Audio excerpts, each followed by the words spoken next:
नमस्कार, हमारी इस खास पेशकश में आपका स्वागत है। मैं हूँ राजीव मिश्रा। कहते हैं मेहनत करने वाले की कभी हार नहीं होती और इसका सबसे बड़ा उदाहरण आज हम आपके सामने रखेंगे। एक ऐसे क्रिकेटर से आपकी मुलाकात कराएँगे जिसके लिए उम्र कोई बहुत मायने नहीं रखती। हम बात कर रहे हैं यहाँ पर राहुल त्रिपाठी की, जिन्होंने साल 2022 आईपीएल मैचेस में कमाल और धमाल किया, जिसकी वजह से भारतीय टीम में उनको जगह मिली है। और अब राहुल त्रिपाठी खुद आज आपसे बातचीत करेंगे, अपने करियर के बारे में बताएँगे और उनसे इस सफर के दौरान कितनी मेहनत उन्होंने की है और किस तरह से आज वो भारतीय टीम तक पहुंचे हैं। और अब भारतीय टीम तक पहुंचे ही नहीं है, बल्कि बड़ा दावा उन्होंने पेश किया है प्लेइंग 11 में खेलने के लिए भी। राहुल त्रिपाठी खुद हमारे साथ इस समय जुड़ चुके हैं। राहुल भाई, बहुत बहुत स्वागत है आपका इंडिया न्यूज के प्लेटफॉर्म पर। अक्सर हमारी कोशिश होती है कि हम उन तमाम क्रिकेटर्स से बातचीत करें जो भारतीय टीम में है और अनसंग हीरो रहे हैं, क्योंकि मैं लगातार आपका करियर फॉलो कर रहा हूँ। और खास तौर से आईपीएल के मैचेस की बात कर लें या महाराष्ट्र के लिए जब आप खेलते हैं डोमेस्टिक क्रिकेट में, उसकी बात कर लें, लगातार अच्छा प्रदर्शन करना, लगातार सिलेक्टर्स को मजबूर करना है कि आपके बारे में सोचें और अंत में 31 साल के एज में आप डेब्यू करेंगे जिम्बाब्वे में। कैसे आप देखते हैं अपनी सफर को? क्या वाकई मानते हैं कि मेहनत करने वालों की कभी हार नहीं होती और age is just a number?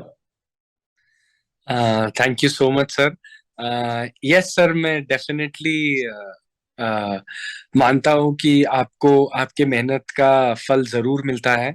और मैं शुक्रगुजार हूँ कि आज मुझे ये इंडियन बैच और वो जो लोगो होता है वो पहनने का मौका मिला, और मैं अपनी कंट्री को रिप्रेजेंट कर सकता हूँ। तो डेफिनेटली मेरे लिए एक बहुत बड़ी अपॉर्चुनिटी है। और सही है कि हर क्रिकेटर का सपना होता है कि अपनी कंट्री को रिप्रेजेंट करे, और एक दिन उसको जरूर मौका मिले कि वो अपनी कंट्री के लिए खेले।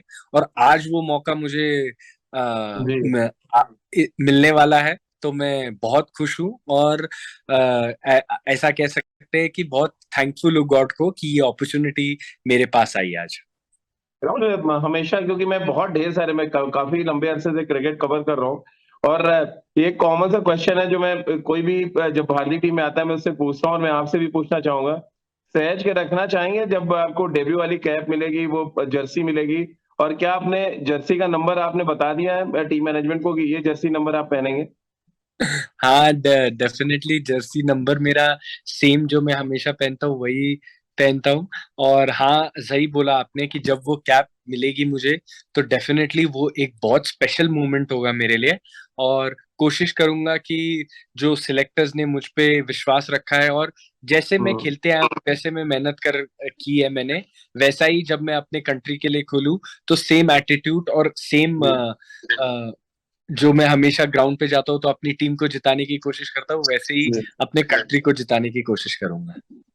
राहुल, क्योंकि आप राहुल त्रिपाठी लिखते हैं और त्रिपाठी यानी कि पंडित जी हैं आप, और पंडित जी लोग आमतौर पर बहुत एग्रेसिव नहीं होते, बट आपका एग्रेशन लगभग हर सीजन में हमने देखा आईपीएल में खास तौर से।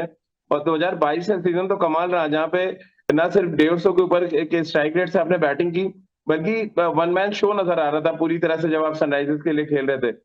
कैसे आप देखते हैं, ट्रांसफॉर्मेशन देख रहे हैं आप अपना, और 2022 जो सीजन था किन मायनों में आपके स्पेशल था और क्या कुछ खास किया आपने? डेफिनेटली काफी स्पेशल था। मुझे ऐसा लगता है कि जब मैं केकेआर में भी था तो केकेआर के लिए भी मेरा 2021 सीजन अच्छा गया। डेफिनेटली जी। कुछ ऐसी चीजें थी कि जहां मैं एसआरएच में आया तो मैं through out the season 3 number खेला, और मुझे ऐसा लगा कि वो इम्पोर्टेंट पोजीशन है टीम के लिए। और मैं कोशिश कर रहा था और प्रिपेयर ऐसे कर रहा था कि जब भी मैं बैटिंग को जाऊं तो कभी भी गेम रुके ना, जिसकी वजह से मुझे लगता है कि वो बैलेंस मैं करेक्ट फाइंड कर पाया कि जहां मैं स्ट्राइक रेट भी हम्म। हाई रख सका और टीम के लिए रन्स भी कर सका। डेफिनेटली ऐसा लगता है मुझे कि कई मैचेस में मैं और रन्स कर सकता था, वो हमेशा एक बैट्समैन को लगता है। लेकिन जी। जितनी बार कोशिश किया मैंने कि मैं कोशिश करूं कि मेरी टीम को जिता सकूं। और स्पेशली सबसे इम्पोर्टेंट मेरे लिए ये सीजन था कि अप्रोच, कि जब मैं क्रीज पे जाऊं तो गेम कभी रुके ना और गेम चलता रहे, जिससे कि मेरी टीम कभी प्रेशर में नहीं और बॉलर्स हमेशा अंडर प्रेशर रहे। तो वो हम्म। मुझे ऐसा लगता है कि काफी हेल्प किया मुझे ये सीजन। बिल्कुल। और राहुल, क्योंकि आपने अप्रोच की बात की और ये अप्रोच इंडियन क्रिकेट में बदला है, खास तौर से दक्षिण अफ्रीका के खिलाफ जो हमने डोमेस्टिक सीरीज खेली, फिर आयरलैंड, फिर हम इंग्लैंड और वेस्ट इंडीज, इन सब जगह पे जो एटीट्यूड नजर आया, जो अप्रोच नजर आया, वो बिल्कुल बदला हुआ था। और इस बदले हुए अप्रोच में आपको, मुझे नहीं लग रहा कि एडजस्ट करने में कोई दिक्कत होगी, क्योंकि जो डिमांड नजर आई, जो हम लोग ऑब्जर्व कर रहे थे कि 150 प्लस के स्ट्राइक रेट से आपको बैटिंग करनी है, विकेट गिरे ना गिरे आपको कोई फर्क नहीं पड़ता। ये जो एटीट्यूड है, ये जो इंडियन क्रिकेट में बदलाव है, कितना इसके साथ आप अडॉप्ट कर पाए, क्योंकि हम सब जो देख रहे हैं, बहुत फियरलेस क्रिकेट आप खेले हैं आईपीएल में। फियरलेस क्रिकेट तो ठीक है, केयरलेस क्रिकेट नहीं होनी चाहिए, बट आपने दोनों का ध्यान रखा। और इसी नंबर 3 पे जो 2022 में मैं रिसर्च देख रहा था कि सबसे शानदार औसत और सबसे ज्यादा रन आपके थे। हाँ, ये तो सही बात है कि अभी T20 क्रिकेट जैसे जैसे इवॉल्व हो रहा है और आगे चल रहा है, तो सभी लोग अटैकिंग अप्रोच की तरफ देख रहे हैं, क्योंकि बहुत सारे मैचेस हमने ऐसा देखा है कि पहले थोड़ा था कि थोड़ा टाइम लेके थोड़ा लास्ट के ओवर्स में लाइक एक्सेलरेट करते थे, लेकिन जी। आजकल ऐसा हुआ है कि एक सर्टेन टेम्पो के साथ बैटिंग कर रहे हैं, हम्म। तो उसमें कभी कभी कई ऐसे चांसेस होते हैं जो आपको लेने पड़ते हैं, जो आपके इंपॉर्टेंट शॉट्स हैं वो बहुत इंपॉर्टेंट हो जाते हैं, इवन इन द कि पावर प्ले में एक स्कोर सेट करना, क्योंकि एकदम से नए बैट्समैन के लिए भी आना और लाइक 200 के स्ट्राइक रेट पे खेलना आसान नहीं होता, लेकिन हम्म। अगर वो प्लेटफॉर्म सेट रहेगा तो वो कंटिन्यू हो सकता है। और वो जो हम पहले देखते थे कि 150 160, लेकिन आजकल 170 180 कंसिस्टेंटली बनाना है, तो उसके लिए थोड़ा सा चेंज हुआ है। और मुझे ऐसा लगता है कि हमारी इंडियन टीम बहुत ही अच्छा कर रही है अभी, और अगर हम्म। मुझे भी अपॉर्चुनिटी मिलेगी तो मैं भी कोशिश करूंगा कि वो रिपीट कर सकूं। क्योंकि राहुल, आपने ज्यादातर पिछले सीजन में नंबर 3 पे बैटिंग, ऑलमोस्ट 14 के 14 मैच नंबर 3 पे खेले। कोलकाता के लिए लगभग जब आपने 400 रन बनाए, तब भी आपका बैटिंग ऑर्डर थोड़ा सा फ्लक्चुएट हुआ था वहां पे। क्या इस बार अब आप पहुंचे हैं लक्ष्य भाई, क्योंकि आपके कोच हैं, लक्ष्मण भाई ने आपको कहा या सजेस्ट किया कि आप इस नंबर पे अपने आप को कंसंट्रेट करें, इस नंबर पे आप खेलेंगे?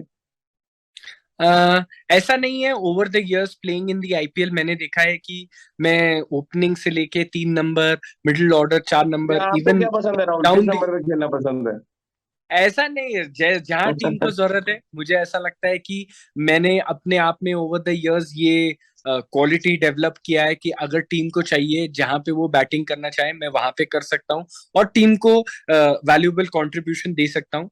तो मुझे ये एक चीज अपने आप में अच्छी लगती है कि अगर मुझे 3 नंबर या डाउन दी ऑर्डर कहीं पे भी बैटिंग करने के लिए बोला, इवन ओपनिंग, तो भी मैं रेडी हूँ, क्योंकि मैं वो चैलेंजेस फेस कर चुका हूँ और मुझे लगता है कि अब मैं बेटर इक्विप्ड हूँ, क्योंकि एज अ क्रिकेटर मुझे ऐसा लगता है एज अ बैट्समैन ये एक क्वालिटी होना भी इम्पोर्टेंट है, क्योंकि जी। टीम की रिक्वायरमेंट्स डिफरेंट हो सकती है डिफरेंट जगहों पे।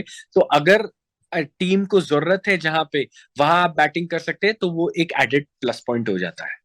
बिल्कुल। और राहुल, क्योंकि आपके पास स्ट्रोक्स बहुत है, जो हम सब ने ऑब्जर्व किया, आप इम्प्रोवाइज भी कर लेते हैं, आप सामने बहुत अच्छा खेलते हैं, और मीडियम पेसर को जिस जिगरे के साथ आप लॉब करते हैं, वो बहुत कमाल रहता है और हम प्लीजिंग होता है। अभी मैं, राजकुमार सर मेरे साथ बैठे हुए हैं, विराट के कोच, और वो बोला उन्होंने स्पेशली कि आप राहुल को बोलिएगा कि मैं उनकी बैटिंग को बहुत पसंद करता हूँ। तो ये कॉम्प्लीमेंट मैं आपको देना चाह रहा था, क्योंकि मैं थैंक एक जगह पे आया था जहां से मैं सीधे उठ के आपका इंटरव्यू कर रहा हूँ। तो यू। एक तो ये कॉम्प्लीमेंट आपको देना था, दूसरा सभा भाई भी यहीं पे, वो सारे लोग आपको ये बोल रहे थे जब मैंने बताया कि राहुल से बात करने जा रहे हो, तो सबने कहा कि आप उनको कॉम्प्लीमेंट कीजिएगा और बेस्ट विशेस दीजिएगा। ये जो खुले दिल से आप बैटिंग करते हैं राहुल, कहाँ से आया इतना जिगरा आपके पास? नहीं ऐसा नहीं है। आजकल हेलो, सॉरी, जी। जी, मुझे ऐसा लगता है कि T20 क्रिकेट धीरे धीरे आप देखेंगे कि जब स्टार्ट हुआ था और अब, तो ये इवॉल्व हो रहा है। और अब आजकल ऐसा नहीं है कि आपको अटैक ले जाना है बोलर्स पे, आपको हम्म। बोलर्स को अंडर प्रेशर डालना है। तो वो अंडर प्रेशर पे डालने के लिए आपको कुछ शॉट्स ट्राई करने हैं, और जैसे जैसे गेम बढ़ रहा है उस हिसाब से एवरी ईयर, जैसे हम भी आईपीएल में आते हैं, तो एवरी ईयर आईपीएल में भी आप कुछ ना कुछ इम्प्रूवमेंट करने, क्योंकि हम्म। बोलर्स भी नए नए तरीकों से, नए नए बॉल्स के साथ आते हैं, नए नए डिफरेंट चैलेंजेस होते हैं, तो हर साल आप कोशिश करते हैं कि आप एक स्टेप आगे रह सके और अपने गेम को और इम्प्रूव करके आ सके, कि आपके हम्म शॉट्स के एग्जीक्यूशन और बेटर हो सके। तो ओवर द इयर्स मुझे लगता है प्रैक्टिस करते करते, और ये कि थोड़ा अटैकिंग रखना है ये ऑप्शन, तो ये ऑप्शंस प्रैक्टिस कर करके और मतलब बहुत सारे सिनारियोस खेलने के बाद, और कैसे आप काउंटर अटैक कर सकते हैं वो कर करके, आई हम्म। थिंक ये बैटिंग मेरा डेवलप हुआ है। राहुल, क्योंकि अब इंटरनेशनल क्रिकेटर्स के साथ आईपीएल में आप ज्यादातर ड्रेसिंग रूम शेयर करते हैं, वो ड्रेसिंग रूम का प्रेशर होता नहीं है, बट इंडियन ड्रेसिंग रूम में आगे कैसा लगा आपको? आप आयरलैंड भी ट्रैवल किया आपने, अब जिम्बाब्वे ट्रैवल कर रहे हैं आप, कैसा इंडियन ड्रेसिंग रूम का माहौल किस तरह से आप देखते हैं? आपका सपना था, वो सपना पूरा हो रहा है? क्योंकि देखिए, आईपीएल खेलना, आईपीएल तो आप 4 अलग अलग टीमों के साथ खेल चुके हैं, सनराइजर्स भी, Rajasthan Royals, Kolkata Knight Riders, अब Sunrisers Hyderabad, but Indian dressing room में आना किस तरह का एक्सपीरियंस रहा, और घर में किस तरह से आपने इसको शेयर किया है? बहुत ही स्पेशल मोमेंट था, क्योंकि इंडियन ड्रेसिंग रूम में माहौल बहुत ही अच्छा था। आई थिंक जब मैं टीम में गया तो सब लोगों ने मुझे बहुत वेलकम किया। तब हार्दिक पांड्या कैप्टन थे, तो उन्होंने भी काफी जब मैं टीम में गया तो ऐसे प्रेज किया कि well deserved and keep performing what you have been doing in the IPL.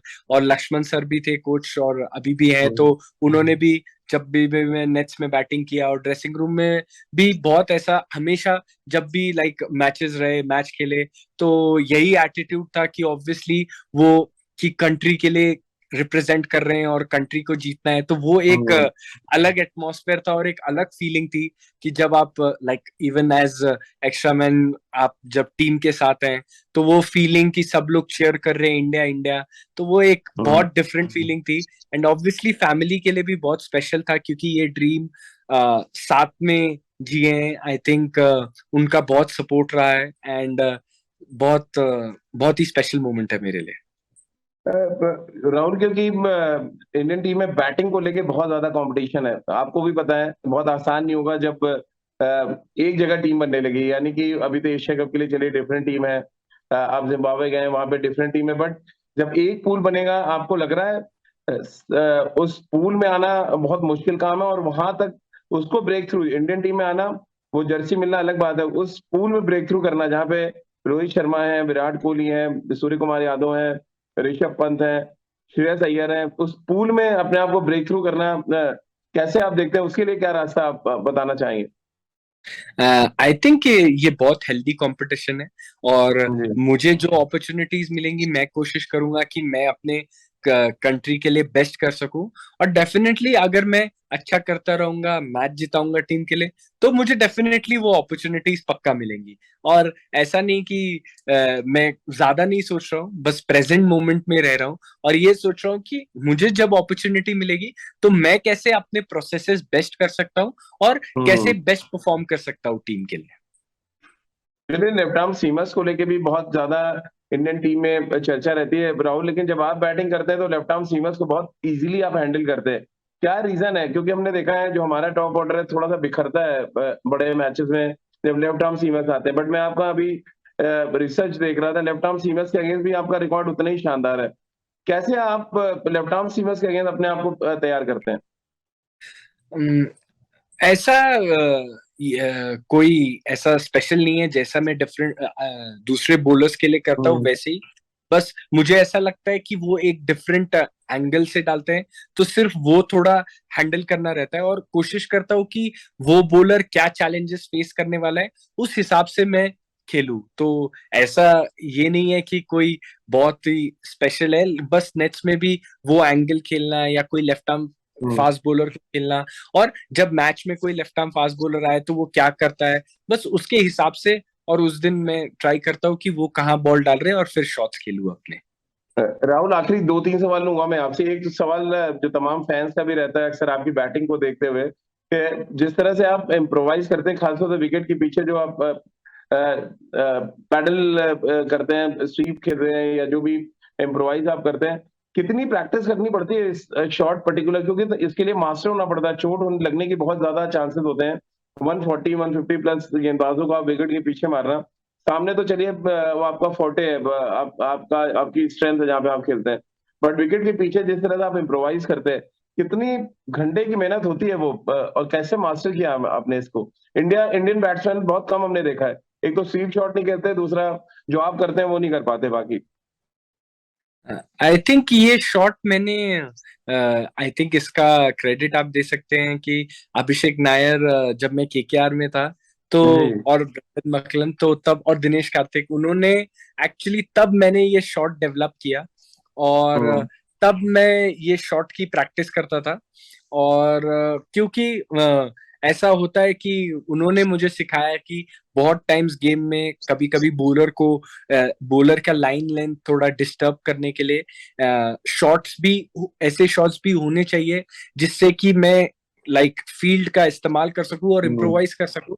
तो और काफी लोग ये शॉट्स खेल रहे थे, तो तभी मैंने ये शॉट प्रैक्टिस करने स्टार्ट किया, और फिर वो शॉट मैंने उसको कैसे अच्छा देखिए, एग्जीक्यूट कर यानी कि सकूं। कोलकाता से सीख के आप सनराइजर्स को फायदा पहुंचा रहे वहां पे भी खेलता था मैं, करेक्ट। और जी। तो यही तभी मैंने ये शॉट डेवलप किया, और मैंने वो बेसिकली ये कोशिश किया कि कैसे मैं ये शॉट को एग्जीक्यूट कर सकता हूँ। उस पे मैंने ध्यान हम्म। दिया कि मुझे बॉडी कैसे मूव करना है, और किस टाइम पे मुझे वो बॉल को कनेक्ट करना है कहाँ पे, जिससे कि मैं वो शॉट करेक्टली एग्जीक्यूट कर सकूं। तो जब वो मुझे आने लगा तो मुझे कॉन्फिडेंस आया, और फिर मैं मैच में ट्राई किया। एक आध बार मिस भी हुआ, लेकिन फिर भी मैंने अपने आप को बैक किया और फिर ट्राई किया, तो लकीली वो शॉट मुझे धीरे धीरे आने लगा।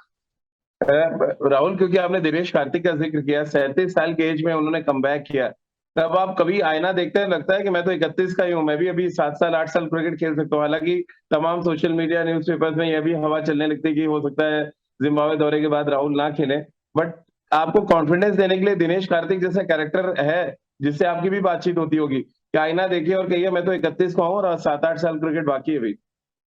Yes, definitely. आई थिंक वो सबके लिए एक इंस्पिरेशन है। उन्होंने भी जो मेहनत किया है, और जिस हिसाब से वो उन्होंने टीम इंडिया में कमबैक किया है, मैंने बहुत पास से देखा है उनको मेहनत करते हुए, और कैसे प्रैक्टिस करते हैं। तो काफी सारी चीजें मैं भी अपने गेम में वहां से लेने की कोशिश करता हूँ। और डेफिनेटली मुझे अब ऐसा लगता है कि अगर आप फिट हैं और फिटनेस एग्जैक्टली। में करते हैं और अच्छे हैं, तो आई डोंट थिंक सो कि एज मैटर करती है। बिकॉज आई थिंक कि इम्पोर्टेंट है कि आप जब ग्राउंड पे जाते हैं तो आप कितने फिट है, और कितना आप अगर आप फिट हैं, आप फील्डिंग अच्छा कर सकते हैं, आप टीम को फील्डिंग में हेल्प कर सकते हैं, बैटिंग में आप फिट है, वो रनिंग फिट है, तो मुझे नहीं लगता कि फिर एज कोई मैटर करता है। इम्पोर्टेंट है कि आप फिट रहने चाहिए।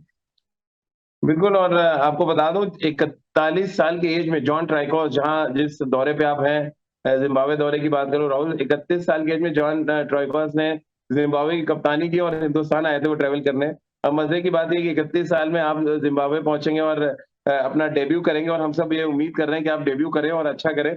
आखिरी सवाल, क्योंकि 15 अगस्त है, और राहुल, किस तरह से आप देखते हैं 75वां हम स्वतंत्रता दिवस मना रहे हैं, तिरंगा आसमान में जाते देखते हैं, क्योंकि अब नेशनल एंथम होता है हर मैच से पहले, आप चाहते हैं प्लेइंग 11 की कैप तो मिले मिले, उस जनगण मन में आप भी खड़े हो, और क्या फीलिंग आती है जब भी आप अक्सर देखते होंगे कि तिरंगा आसमान में जा रहा है, तमाम प्लेयर्स अपना राष्ट्रगान गा रहे हैं।